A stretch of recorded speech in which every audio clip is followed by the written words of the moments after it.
Bon, vous allez me voir plusieurs fois dans cette tenue. Je préviens tout de suite parce qu'il va y avoir des vidéos qui vont arriver qui auront été filmées le même jour. Donc ne soyez pas surpris, c'est normal, je ne porte pas tous les jours la même tenue. Tout ça pour vous dire qu'aujourd'hui nous nous retrouvons dans une nouvelle vidéo. Je suis trop contente de reprendre sur YouTube. On va beaucoup orienter les vidéos sur l'alimentation, les choses comme ça, comme d'habitude. Ça, ne vous inquiétez pas, ça ne changera pas. Mais les enfants grandissent et forcément il y a des choses qui se passent à la maison autour des enfants que je tenais à vous présenter. Et donc là c'est la période de la rentrée et nous allons continuer dans le mode co-schooling à la maison. Et je vais de ce pas vous présenter le meuble qui aujourd'hui me sert à ranger notre matériel de façon à ce qu'il soit à disposition et surtout à vue de Noan, puisqu'Edena est pour l'instant un petit peu trop petite pour cette partie-là.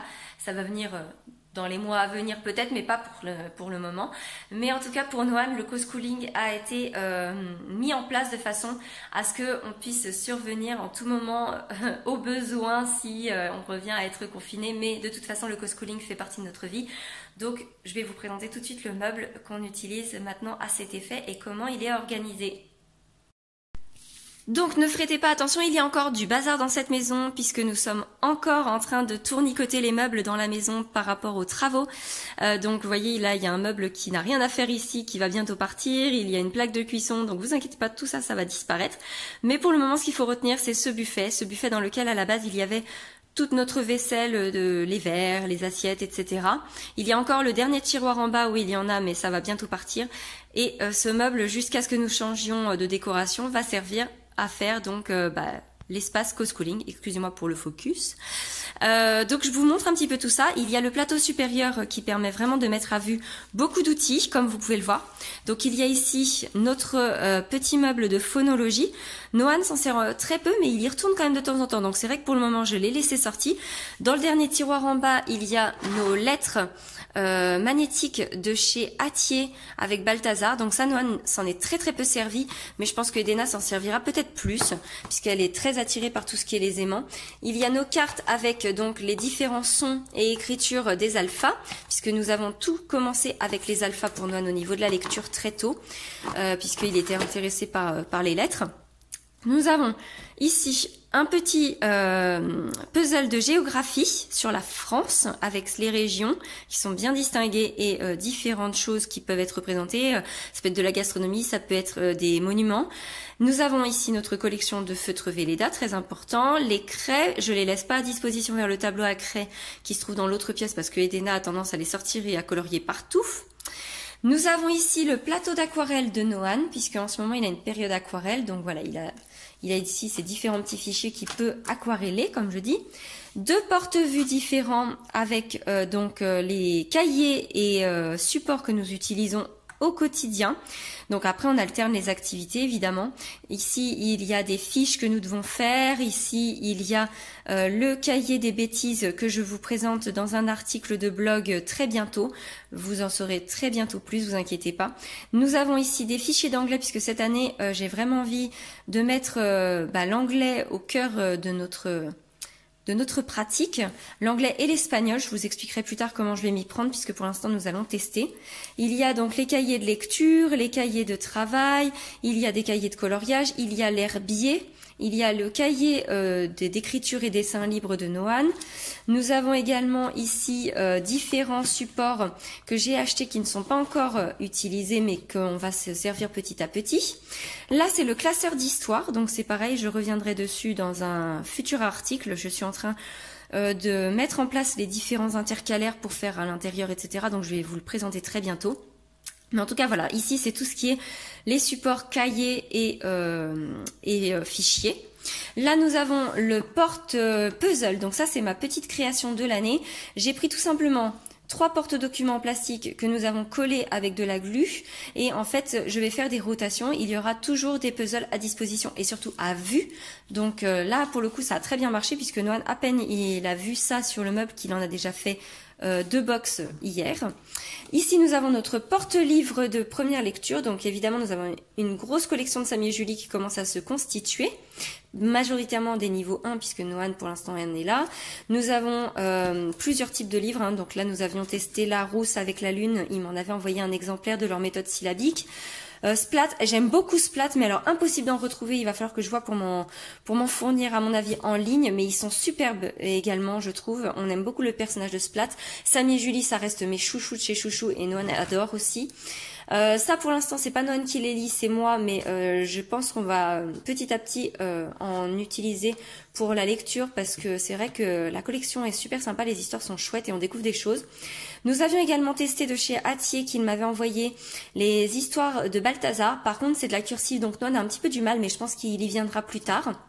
Et comme on a utilisé, comme je vous disais, la méthode des alphas, nous avons des livres de la méthode des alphas, et nous avons surtout à la poursuite des alphas et Sauf qui peut, qui permet de travailler sur les transformations et les déguisements, entre guillemets, que les alphas utilisent pour pouvoir se glisser dans les livres et que la méchante sorcière ne les retrouve pas. Ensuite, nous avons ici notre puzzle, magnifique puzzle de chez Janod magnétique, avec le globe vraiment superbe de chez VTech pour faire la géographie. Et nous allons avoir des affiches comme celle-ci sur les véhicules et le corps humain qui seront à disposition également. Alors ensuite, dans la partie placard, sur la partie juste en dessous de l'espace géographique que je viens de vous présenter, nous avons notre espace avec le matériel de maths. Donc ici, nous avons un coffret que je viens de trouver chez Emmaüs. J'ai très hâte de le présenter à Noan parce que je pense que ça va lui plaire du coup pour travailler la numération. Ici, nous avons les livres sur les chiffres. Donc là, c'est un livre qui s'appelle Le Grand Mur des Pays des Chiffres et ça permet dans une histoire de raconter les histoires entre les centaines et les dizaines pour distinguer les deux. Et le fait de dire qu'à la fin, ils finissent par s'entendre et travailler ensemble pour faire des chiffres. Pas à pas, je compte jusqu'à 100. Donc c'est un livre que j'avais trouvé chez Action qui est tip top. Je vais vous le montrer quand même parce que je crois qu'ils l'ont encore en ce moment. Peut-être que ça peut vous intéresser parce qu'il est vraiment pas cher et il est magnifique. Donc en fait, ce qui fait que page par page, vous avez de la numération pour pouvoir compter et ce jusqu'à 100. Et franchement, je le trouve très bien fait et très joli. Bien plein de couleurs. C'est le genre de choses qui attire beaucoup les enfants. Et il m'avait coûté vraiment une bouchée de pain. Voilà, donc dans cet espace de mathématiques, il y a également ici un boulier qui est très ancien, que j'ai même réparé parce qu'il était abîmé. Derrière, nous avons une boîte à compter, donc en fait, j'ai mis simplement des rouleaux de papier toilette avec un plus au milieu et donc ça permet de compter. Dans cette boîte, il y a pas mal de petits outils qui nous servent donc pour la numération. Donc ça, après, il y a des cahiers, il y a les cahiers ardoises sur lesquels on peut écrire les chiffres pour s'entraîner. Il y a également des cartes à compter. Il y a un carnet dans lequel j'ai mis de quoi s'entraîner à écrire les chiffres que j'ai fait moi-même. Mais pour l'instant, on ne s'en sert pas encore, mais ça va venir, je pense, petit à petit en grandissant. On n'est pas aux pièces. Ensuite, en dessous ici, il y a des choses plus réservées pour Edena que je mets de côté. Donc, il y a sa planche à serrure, sa boîte de petites sections que j'ai pour Noan et que je mets de côté maintenant pour Edena. Baby Electro, Noan a encore joué avec il n'y a pas de ça si longtemps, mais c'est tellement facile pour lui qu'au final, il le fait plus parce que, voilà, c'est pour jouer, pour entendre le bruit.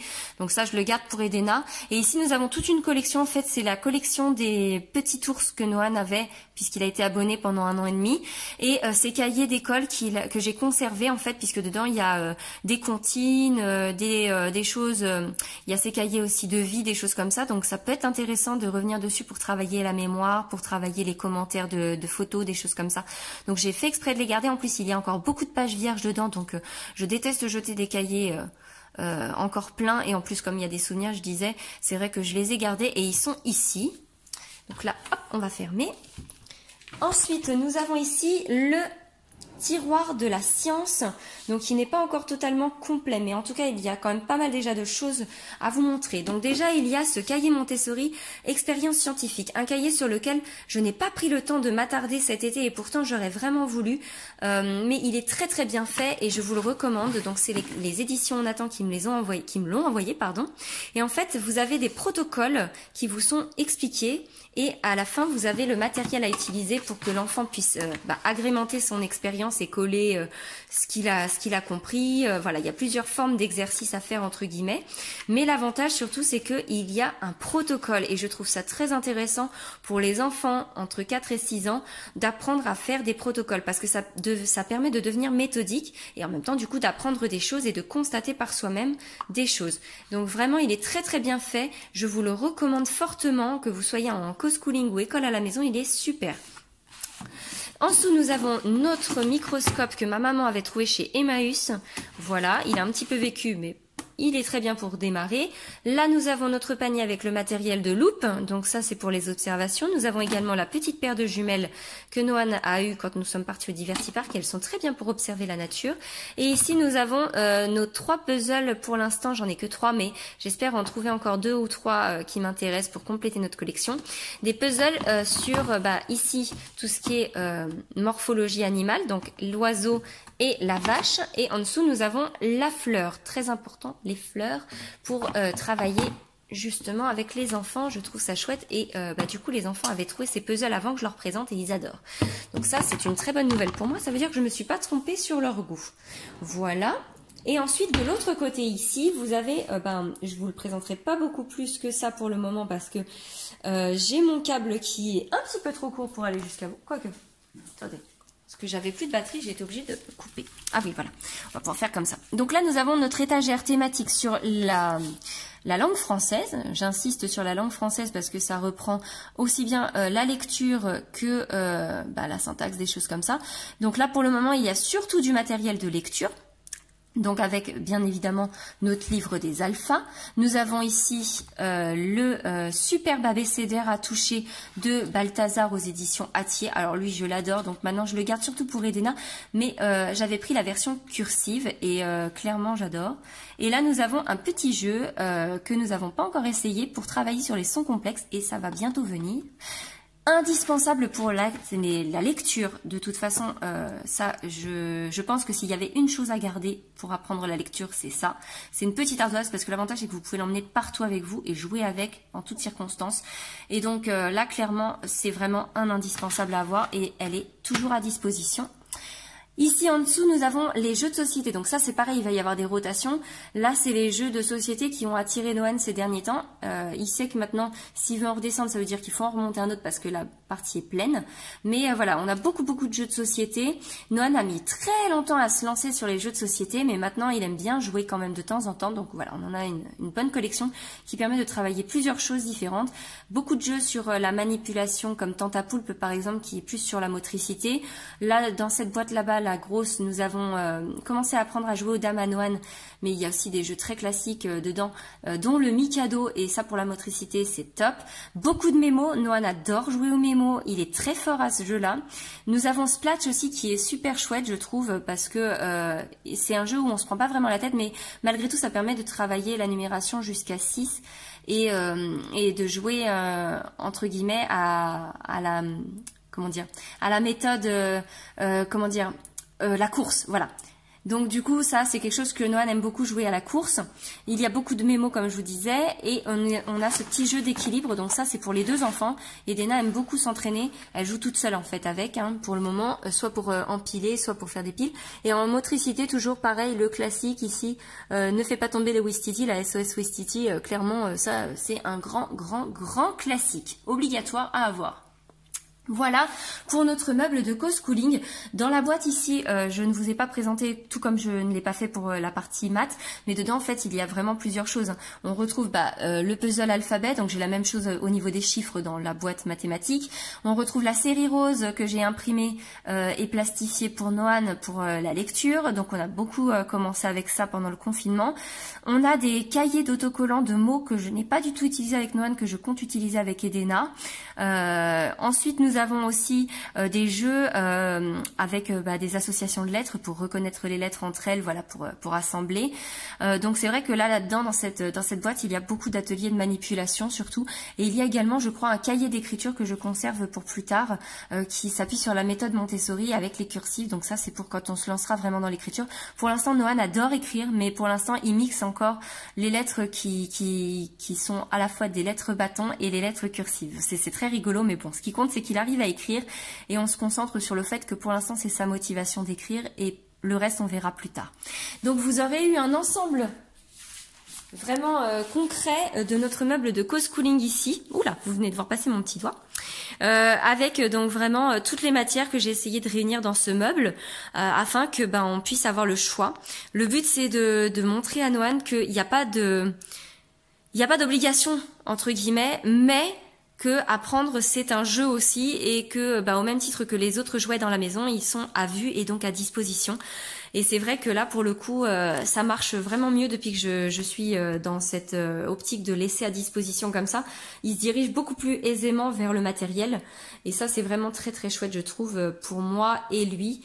Pour moi, parce que ça me permet de me soulager, de me dire qu'il y va spontanément et que moi, j'ai plus qu'à l'accompagner. Et pour lui, parce que du coup, il se sent moins obligé, puisque c'est à lui, il le sait et il va se servir. L'autre chose que je vous ai pas montré, mais ça paraît évident, c'est qu'il y a les trousses ici, et donc la Cars c'est celle de Noan, et la bleue derrière, un petit peu panthère, c'est celle de Edena, parce que Edena se jetait sur la trousse de son frère en permanence, et c'était la guerre entre les deux, donc maintenant ils ont chacun leur trousse, et voilà, clairement c'était obligatoire de passer par cette étape qu'ils aient chacun leur trousse. Le dernier espace que je vais vous montrer ici de loin, parce que ça va changer je pense au niveau du meuble, mais ça vous permet d'avoir quand même une idée, c'est dans mon bureau. En fait il y a ce petit meuble en bois que vous voyez ici, dans lequel il y a le matériel de création. Donc en bas le dernier tiroir, c'est toutes les formes de papier possibles que j'ai à la maison. Il y a du calque, il y a du papier cartonné, il y a des papiers à texture. Ici au-dessus c'est les crayons, les pochoirs pour pouvoir dessiner. Ici, juste là, c'est tout ce qui est la laine, les fils, les tissus, etc. Il y a de la feutrine. En dessous, deuxième tiroir, pardon, en partant du dessus, la peinture. Et ensuite, le dernier tiroir, ici, au-dessus, c'est encore du matériel de dessin, etc. Donc voilà, nous avons vraiment tout ça à disposition. Il y a ici du recyclage de peau pour la blédine de Edena. Donc là, il y a des crayons aquarellables. Et il y a des feutres aquarellables également à l'étage, et il y a les grosses craies de rue que nous avons utilisées l'autre jour pour faire notre atelier. Et là au-dessus, ce que vous voyez derrière le petit tableau que mon fils m'avait fabriqué pour une fête des mères, c'est l'atelier d'électricité pour faire un piège que Noan avait fait avec son papa pendant le confinement tout simplement. Et en dessous, vous voyez hein, le coin création. Ici, c'est un atelier création qui malheureusement n'est pas encore terminé. D'ailleurs, il y a un bout du jouet de mon chien, c'est magnifique. Donc voilà, chez nous c'est comme ça. Des fois il y a des choses qui sont commencées qui ne sont jamais terminées ou alors qui se termineront beaucoup plus tard. Et puis c'est comme ça, c'est pas grave, hein. On n'est pas une famille parfaite évidemment. Ce qui compte c'est d'essayer. Et donc là c'était la méthode de casser les œufs en tout petits bouts de coquille pour faire façon un petit peu mosaïque et de faire un soleil. C'était pendant notre thème météo, donc voilà, je l'ai mis de côté et puis on verra si ça les attire de nouveau pour recommencer. Pour le moment, en tout cas, je l'ai mis de côté. Et le meuble que vous voyez là, juste sur le côté que vous voyez dépasser, ça c'est entre guillemets mon meuble, avec des grosses parenthèses, puisque les enfants vont beaucoup fouiller dedans. Mais c'est tout ce qui est le matériel que j'utilise pour faire leur bac sensoriel, etc. Puisque ça fait partie du co-schooling. Je crée des bacs sensoriels, je crée des activités, et donc tout est là-dedans en fait, pour que je puisse leur faire tout ça. J'espère que cette vidéo vous aura plu, vous aura donné peut-être des idées. Comme vous pouvez le voir, ça prend beaucoup de place dans la maison. Enfin, beaucoup de place. À mon sens, ça n'en prend pas beaucoup parce que pour moi, la culture et le co-schooling, c'est vraiment quelque chose qui nous tient énormément à cœur dans notre mode de vie. Donc pour moi, ça prend la place nécessaire à l'épanouissement des enfants et à ce qu'on veut leur transmettre tout simplement. Mais je peux comprendre qu'aux yeux d'autres, ça puisse être beaucoup. Voilà, donc cette vidéo m'a été inspirée par Olivia de la chaîne Our Little Family, que je vous remets le lien en barre d'infos parce que c'est une famille en IEF qui est d'un naturel incroyable. J'adore cette famille parce que clairement il y a un mode de vie et une façon de penser que j'aime beaucoup. Donc je vous oriente vraiment vers leur chaîne si vous cherchez de l'inspiration pour ce qui est du co-schooling ou de l'instruction en famille. Dans tous les cas, ce sera inspirant pour vous, j'en suis certaine. Et une chose est certaine également, c'est que cette vidéo est amenée peut-être à évoluer au même titre qu'une famille évolue, la maison évolue, et bien nous aussi nous allons faire évoluer nos espaces d'apprentissage. Donc de toute façon, il va y avoir une salle de jeu qui va bientôt exister dans cette maison. Forcément qu'elle va amener d'autres choses. Et donc je vous présenterai tout ça en temps et en heure. Donc j'espère que cette vidéo vous aura donné peut-être des idées. Si vous avez la moindre question, vous avez la barre d'infos en commentaire. N'hésitez pas également à me retrouver sur le blog pour retrouver tous les thèmes que jusqu'ici nous avons pu faire à la maison, pour pouvoir voir un petit peu comment j'organise les thèmes de la maison, pour voir également notre espace Montessori, pour voir nos idées, etc. Il n'y a rien de mieux que de me retrouver sur Instagram parce que c'est là où je suis la plus active. Tous les jours, je vous retrouve en story, en post. Je ne vous laisse jamais sans matière à suivre notre petite évolution à la maison. C'est là où il y a le plus à voir. Et la chaîne YouTube, elle reprend du service en même temps que la rentrée, donc j'espère que ça vous fait autant plaisir qu'à moi. Voilà, dans mes prochaines vidéos, j'ai très hâte de vous retrouver en cuisine parce que ça y est, enfin la nouvelle cuisine est installée. Il y a quelques finitions encore à apporter, mais elle est fonctionnelle et j'ai très hâte de vous retrouver en cuisine. Et ça, je pense que ce sera courant deuxième quinzaine de septembre qu'il y aura la première vidéo en cuisine à retrouver avec moi, le temps que je me mette en place et que je vous filme tout ça. Je vous fais des tas de bisous et je vous dis à très vite.